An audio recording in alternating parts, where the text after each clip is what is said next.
It was a pretty normal thing to ask of a cat. Catch a rat and get your reward. I moved recently and somehow I got a rat in my stuff. The apartment I had moved from was kind of a dump, but I never had a problem with rats. So when I opened the box and out came a big black wharf rat, I nearly had a heart attack. It came barreling out of the box and ran behind the stove.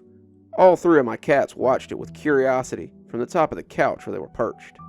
I remembered glowering at them, little cowards, but being madder at Calvin than the others. The other two were little more than kittens, half-grown and barely out of eating dry food was soaked in gravy. Calvin, however, was a full-grown cat. Now, I know what you're thinking, but I hadn't set out to have 3 cats in a one-bedroom apartment. It just kind of happened. Calvin had been a birthday present from my mom. He had been a scrawny little orange kitten, and she had meant for him to keep me company in my new studio apartment. She had pulled him out of her coat with a little flourish, and I had sighed and tried to refuse him. He was very cute, his inquisitive amber eyes looking around with curiosity, but I really didn't want something to take care of right now. Keep him for the weekend. If you still don't want him, I'll come back and get him, she said. By Monday, she couldn't have taken that cat from me by any means less than high explosives.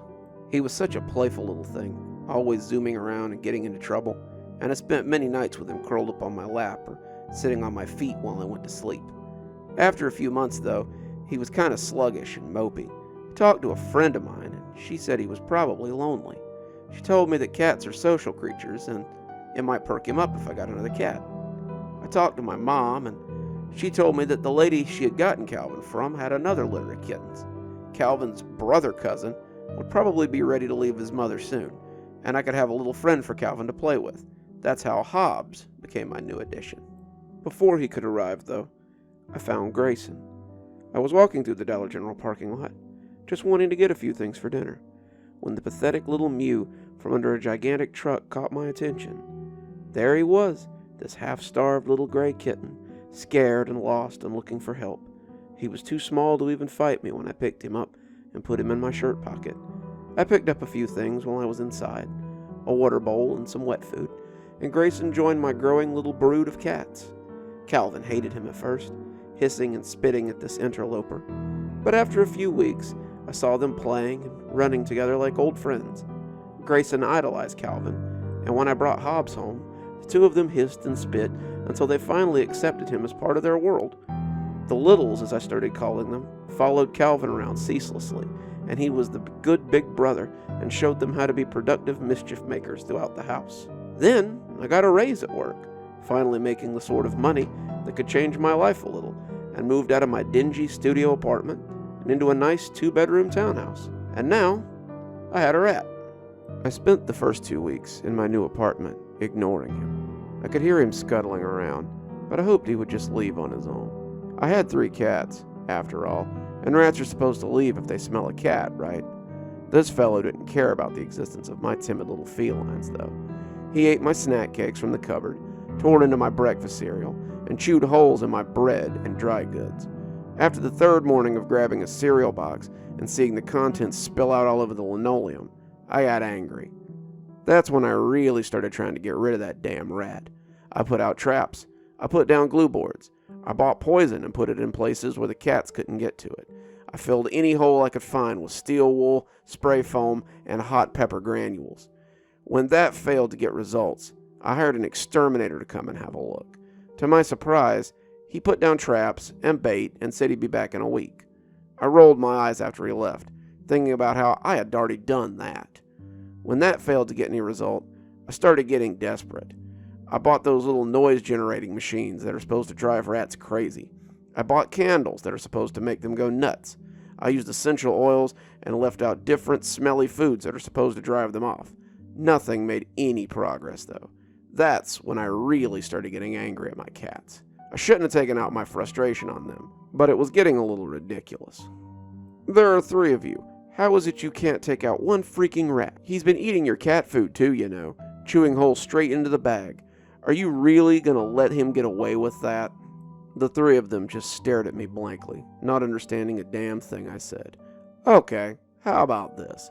The first one of you that gets me that rat gets a can of wet food. The good stuff too, the $3 a can stuff. That seemed to perk them up. Once the cats were out of kittenhood, I had weaned them all off of wet food. I hadn't given them wet food in nearly 6 months, and they had all spent the last 3 months meowing and looking at me expectantly anytime I opened a can of soup or ravioli. Cats aren't stupid. I had always suspected as much, and the way the 2 smaller ones looked at each other left me little doubt that they were plotting something. Grayson and Hobbs were younger than Calvin, and they often worked together to manage mischief. Calvin, on the other hand, looked thoughtfully and stared off at the kitchen. Later that night, as I curled up in bed, I noticed that Calvin was missing from my usual cuddle pile. Grayson was sprawled across my chest, Hobbs laying on my pillow above my head, his fluffy body laying across the top, but Calvin's comfortable weight was absent from my legs. Calvin had slept across my legs every night since he'd come to stay with me, and it was strange now to be sleeping without him. I called him, patting the bed and pss pss pss pss at him, but he refused to come to bed. Finally, I just rolled over and went to sleep. He'd turn up. When he finally turned up, it was to show me the dead wharf rat dangling from his teeth. I woke up slowly as the big orange cat put a paw on my chest. I opened my eyes to see the dead rat hanging inches from my face. I struggled awake, startled back to consciousness, as the cat proudly held the rat by the tail and dangled it in front of me. The other 2 came sniffing around, looking reverently at Calvin and his prize, but he hissed and spit and scared them back. This was his prize and his alone. He followed me to the kitchen, rat still swinging, as I looked through the cabinets for any wet food we might have left over. I found a can of Fancy Feast, something I had picked up for special occasions, and when I let it plop wetly into his bowl, he dropped the rat and began to eat. As he dipped his head to eat, I got a first look at the rat. It was unbloodied. As far as I could tell, Calvin had jumped on it and broken its back. I swept him into a dustpan and dumped him out onto the fire escape. Let the scavengers pick him apart, I thought. I heard Calvin hiss as the littles came closer, scattering them before he went back to eating. I reflected that it might have been a mistake to reintroduce Calvin to wet food. Calvin had, after all, been the hardest to break. I don't believe that Calvin had ever had wet food before he came to my house. He had been big enough for dry food when Mom had brought him to me.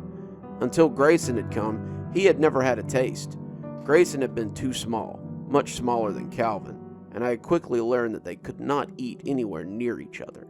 Calvin would take Grayson's food without hesitation, snarfing up all the wet food as quickly as possible. It didn't matter if it made him sick or not. He would fill his belly with as much wet food as he could get, and then flop over in a contented ball. It got to the point where I had to feed Grayson in the bedroom, the poor little kitten wasting away as his food was stolen again and again. I did the same with Hobbs, but Calvin still seemed to find a way to take their food sometimes. Calvin was sneaky, and when his amber eyes found something they wanted, he tended to get it. I should have known when he flopped over, his belly full, that this wouldn't be the last. The next night, as I was getting ready for bed, I walked to my room and yelped in horror as I nearly tripped over a second dead rat. This one was a little smaller, a little more normal rat-sized than the wharf rat he'd brought me the night before. As I inspected it, he crept silently up and butted my leg. He looked pleased with himself and looked up expectantly at me as he waited for his prize. I tried to be supportive of his latest kill, admonishing him as I put out what little wet food I still had. I made a mental note to get more tomorrow. He watched me smugly as I came home with 2 more cans, hoping I wouldn't need them. He took that night off, but the next night 2 small mice were in front of the bedroom door. This was ridiculous. How was my apartment this infested? I hadn't seen so much as a roach or a mouse turd anywhere, and other than the big rat, I hadn't seen any other sign at all. Not in the cabinets, not behind the fridge, not anywhere. Suddenly, Calvin was turning up with 4 times the number of rodents I had thought I had, and that was a problem. I made a note to call an exterminator the next day and disposed of the carcasses. I gave him the wet food and went to bed, figuring I would have a long day tomorrow. I called the exterminator on my lunch break, and he agreed to come out that afternoon. He met me at the door to my apartment, wearing an orange jumpsuit, carrying a heavy can of poison, and introduced himself as Mark. He asked me what I had going on, and I told him my cat had been catching a lot of vermin lately. He said that was pretty common, especially this close to the canal, and said he'd go have a look. The littles immediately came over to rub against him, but I noticed that Calvin was keeping his distance. He looked at the exterminator disdainfully, keeping his perch atop the bookcase as his tail flicked unhappily. Mark set to work immediately, checking under the counters and shining his UV light around as he tried to find rat sign. He went through the kitchen, the bathroom, the bedroom, and finally checked the living room before finding me in my office. He said he hadn't found any sign of rats, other than a small amount of scat under the sink. He said it looked like a single rat might have been briefly hiding under there, but that would be explained by the stowaway I had found in my belongings. But what about the other 3, I asked. Mark shrugged. No clue. I'll come back in a week and check the glue traps, but I don't think I'll find anything. I told him I'd call him if anything changed, and he left after a few more pets from the littles and a few glowers from Calvin. That night, Calvin came up with another rat. I praised him again, but I was really beginning to wonder where he was getting all these rats. By the end of the week, it was really getting out of hand. Calvin had brought me a total of 10 rats throughout the week, as well as 2 roaches and a grasshopper. He had eaten wet food every night that week, and the littles were clearly starting to feel some kind of way about it. They wolfed down their dry food, but I could see a lot of hooded glances pointed at Calvin as he dined on canned food. I was tempted to give them all wet food, but that would only make it harder to break the cycle once the rats stopped appearing. No, eventually Calvin would stop finding rats, and the whole thing would just go away. Then Hobbs decided to change the game. After feeding everyone and making sure their water bowls were full, I was heading to bed when I stopped in front of my door and looked for Calvin's latest offering. Calvin had been leaving them there for the last few nights, and tonight was the first night in a while that I hadn't almost stepped on a dead rat on the way to bed. I looked around, thinking he had left it near the door, but there was nothing. Calvin came up then, looking proud of himself, but seemed confused when he couldn't find anything there either. That's when Hobbs strolled up, a dead mouse swinging from his teeth. Hobbs laid the mouse at my feet, and I bent to congratulate him on his first kill. He accepted my pets, but his eyes kept straying to Calvin, and I could swear that Calvin was staring hatefully at him. It's hard to tell with cats sometimes. Their faces can be a little inexpressive if you're not used to them. Still, I saw Calvin crinkling his eyes and glowering at Hobbs the same way he glowered at the exterminator. He sat on his bookcase and stared daggers at Hobbs as Hobbs ate his wet food. I looked at the two of them, wondering if I should leave them alone out there. I shrugged it off, though. They had never tried to hurt each other before, outside of some playful wrestling, and when Grayson followed me to bed, I tipped the door a little so they could come and go as they wished when they were finished. The next morning, there was no sign of Hobbs. There was no sign of a struggle either. Everything was just as I had left it the night before. The front door was locked, the floor was clean, nothing was amiss at all. It was as if Hobbs had simply vanished. I asked around the apartment complex, hoping maybe he'd just gotten out, but no one had seen hide nor hair of the little guy. I came home feeling very upset, and Grayson and Calvin tried their best to comfort me. I went to bed with Grayson curled up beside my head, missing the fluffy weight of Hobbs up there. Calvin, however, stayed out in the living room. He seemed forever on the hunt these days. A week went by, and I still found myself filling Hobbs's bowl and calling for him at bedtime. Grayson had become standoffish towards Calvin. I usually came home to find them apart, Grayson staring at Calvin apprehensively. Calvin, on the other hand, pranced about like he was lord of the house. There was at least one mouse or rat by the door of my room every night at bedtime, and Calvin was becoming larger than I thought a cat his size should be.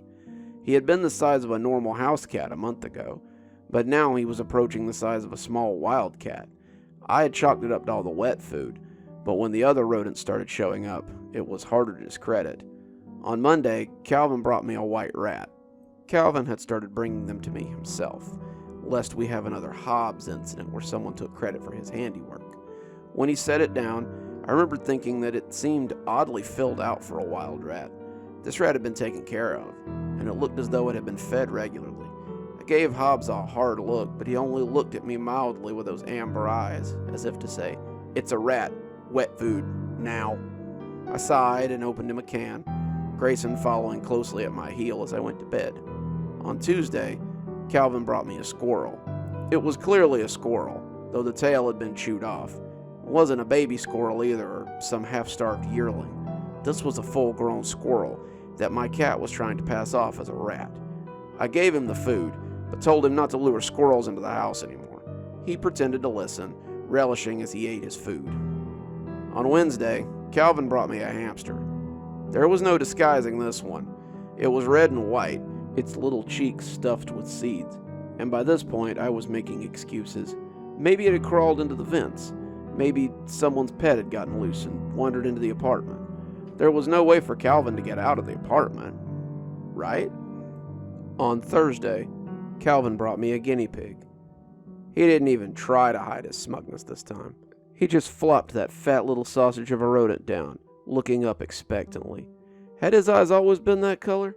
I remembered them being more of an amber than a crimson. Maybe it was a trick of the light. Perhaps I was seeing something. My hands shook as I opened the can, and I closed the door this time when I went to bed. Calvin had grown another 3 inches seemingly overnight, and I was having a harder and harder time discrediting my growing apprehension. Then, Friday afternoon, as I came home from work, my landlord stopped me in the hall. Just thought I'd ask if maybe you'd seen a chinchilla. I told him I didn't really know what a chinchilla looked like, to be honest, and he sighed. My daughter's chinchilla's missing. I paid over $1,000 for that fat little monster, and now he's just suddenly disappeared. If you see him, let me know, please. I was waiting for Calvin that night when he came trotting up, the chinchilla held smugly in his teeth. That's when I lost my temper. I told him this was unacceptable. He couldn't just go around killing people's pets.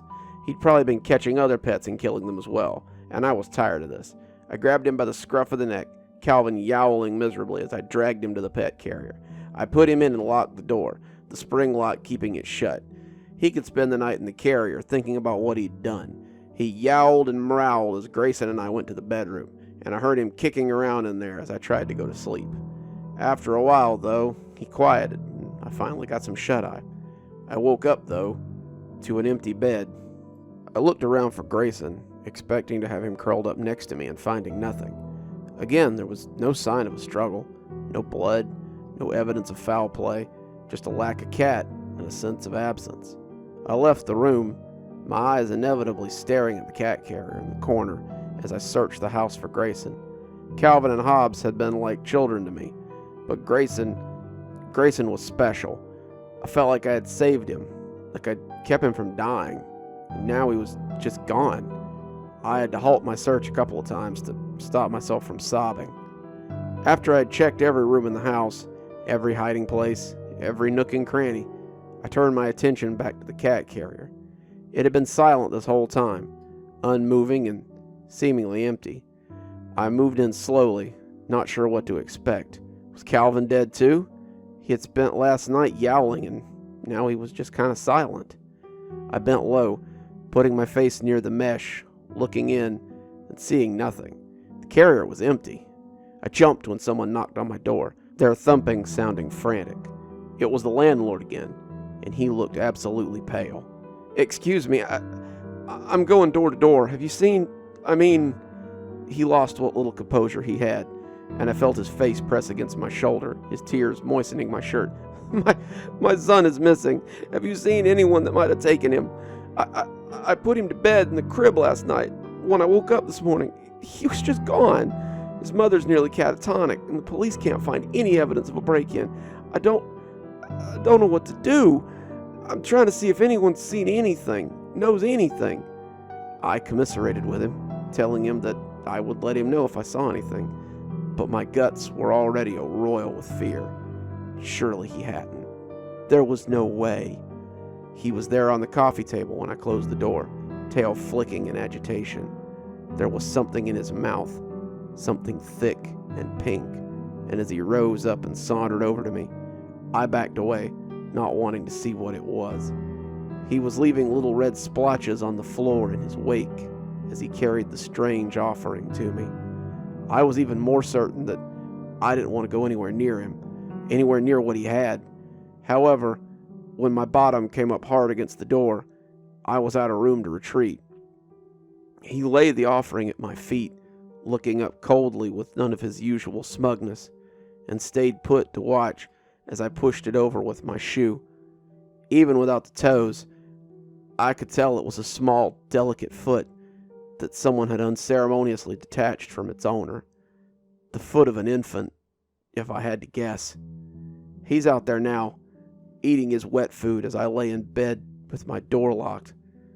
I flushed the remains of the small foot down the toilet. It flushed surprisingly easy, but I saw Calvin watching me the whole time from the door. All he does now is watch me, and I'm frankly afraid to touch him. He's different, not really like a cat anymore, and when he tried to jump in my lap earlier, I pushed him away. I can't stand to touch him. However, I'll be giving him his wet food from now on, rats or no rats. I'm afraid what might happen if I let him get too hungry. Good evening, my little creeperonis. It's me, Dr. Plague. Thank you so much for joining me this evening. If you'd like to support the channel, we have a Patreon, or you could just buy one of my books on Amazon. I'll put a link below to both of those. Join me again next week for my Wednesday update. We'll be reading one of my old stories. Once again, I hope to see you there. This is Dr. Plague, signing off. Have a wonderful evening.